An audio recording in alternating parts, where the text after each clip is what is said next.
विजय जी, मैं एक स्टेटमेंट आपको दिखाता हूँ और पाठकों को भी दिखाता हूँ। जब रिटायर हुए थे तो नज़ीर साहब, तो सुप्रीम कोर्ट के जो चीफ जस्टिस हैं डी वाई चंद्रचूड़, उनका ये बयान आया था। जस्टिस नज़ीर वैसे न्यायाधीश नहीं हैं जो सही और गलत के बीच तटस्थ रहेंगे, बल्कि वो सच को तलाशेंगे और इसके लिए खड़े होंगे और न्याय सुनिश्चित करेंगे।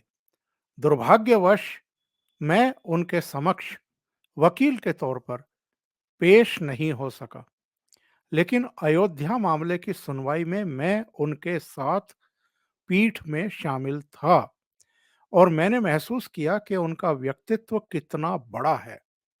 मैं आज शाम सुप्रीम कोर्ट बार एसोसिएशन की ओर से आयोजित विदाई समारोह के लिए अपनी महत्वपूर्ण टिप्पणियों को संजोकर रख रहा हूं। उनके बारे में चीफ जस्टिस ऑफ इंडिया का ये बयान जो दर्शाता है कि जस्टिस नजीर किस लेवल के न्यायाधीश रहे हैं। एक सवाल मैं यहाँ खड़ा करता हूँ। जो लोग आपत्ति कर रहे हैं, सवाल उठा रहे हैं, जरा एक ट्वीट देखते हैं। Vinod Kapri, hello justice Abdul S Nazeer, न्यायपालिका और लोकतंत्र के लिए थोड़ी भी इज्जत बाकी है तो ठुकराइए राज्यपाल की कुर्सी। जजों को इस तरह खुलेआम सौदा करते देख बहुत तकलीफ होती है, कुछ तो लोक लाज रखिए। इस तरह की आपत्तिजनक टिप्पणियों का क्या मतलब है, नंबर एक। नंबर दो, सवाल यहाँ ये उठता है, जो सोशल मीडिया पर कहा भी जा रहा है कि जिन्होंने राम जन्मभूमि विवाद का अंत किया और फैसला सुनाया, 5 जजों की पीठ थी, संवैधानिक पीठ थी, उसने ये फैसला सुनाया है और सर्वसम्मत फैसला है, एक मत फैसला है, किसी ने डिसेंट नोट नहीं दिया। ऐसे में क्या पांचों के पांचों को सरकार या कोई भी मैनिपुलेट कर सकता है? क्योंकि प्ली ये दी जा रही है कि तब के जो चीफ जस्टिस थे रंजन गोगोई साहब, उनको तो राज्यसभा में भेज दिया गया, अब दूसरे जज को राज्यपाल बना करके भेजा जा रहा है, यानी इनको इनाम दिया जा रहा है। सर, सबसे इंपॉर्टेंट बात यह है कि कौन क्या कह रहा है, उनका अपना आधार क्या है। एक तरफ है चीफ जस्टिस का स्टेटमेंट, जो सुबह शाम उनको काम करता हुआ देखा है, उनके काम करने की शैली देखी है और उन्होंने बिल्कुल ऑब्जेक्टिव वे में अपना स्टेटमेंट रखा है। दूसरी तरफ एक इंसान है जो खुद फ्रस्ट्रेटेड है, जिनको किसी चैनल से निकाला गया क्योंकि उन्होंने पत्रकारिता की मर्यादा नहीं रखी, और वो चीफ जस्टिस या जस्टिस को, सुप्रीम कोर्ट के जस्टिस को ये समझा रहे हैं कि आपको क्या करना चाहिए। सर, पत्रकार का एक काम ये होता है कि वो ऑब्जेक्टिव रिपोर्टिंग करे। जब ये पत्रकार जो नजीर साहब को जस्टिस मतलब कि इनको बता रहे हैं कि सही क्या है, वो पत्रकार महोदय ने तो खुद कभी जिंदगी में सही काम नहीं किया। उनके आप स्टेटमेंट देख लीजिए, पहले दिन से बायस्ड है।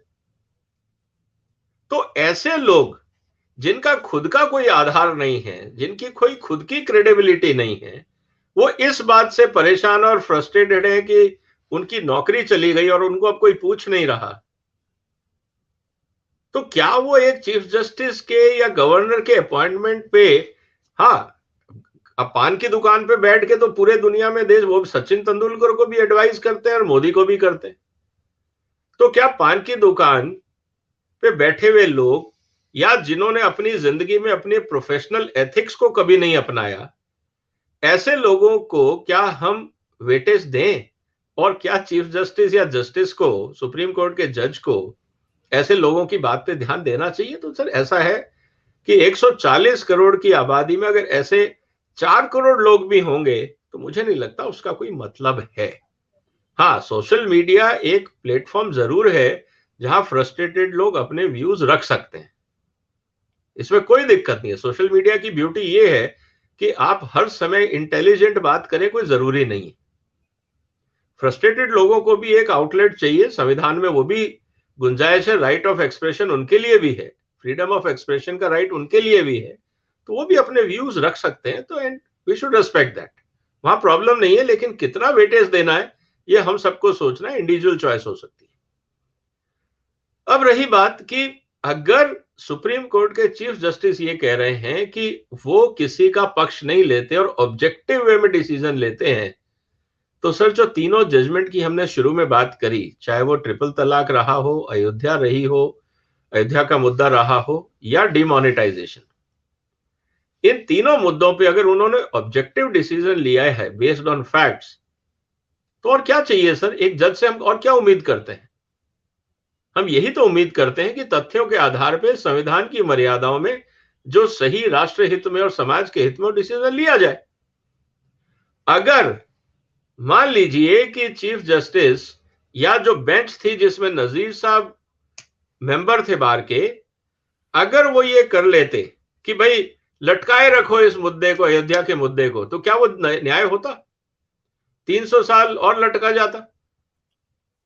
तो क्या लोग ये कहना चाहते हैं कि अगर इस न्याय जो उन्होंने दिया ये न्याय ना देते या जजमेंट नहीं देते और इस मुद्दे को लटकाए रखते और हर साल देश में दंगे होते रहते किसी ना किसी रूप में, वो न्याय था क्योंकि लोगों की राजनीति चलती रहती, दुकानें चलती रहती, कईयों का हित सत्ता रहता, वो ठीक था। क्योंकि जजमेंट आने से कईयों की दुकानें भी बंद हुई है ना सर, तो वो तो फ्रस्ट्रेटेड फील होंगे। तो ये सामने हमारे है, तो मुझे लगता है इसका कोई महत्व नहीं है।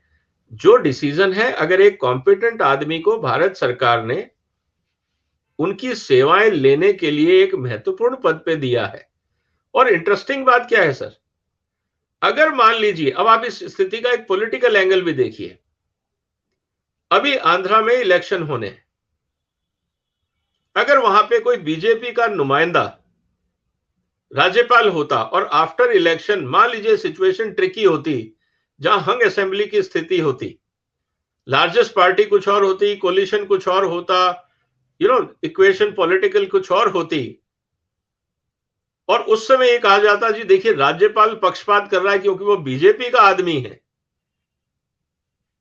अब मुझे लगता है कि भारत सरकार ने जो डिसीजन लिया वो बहुत सेंसिबल लिया है।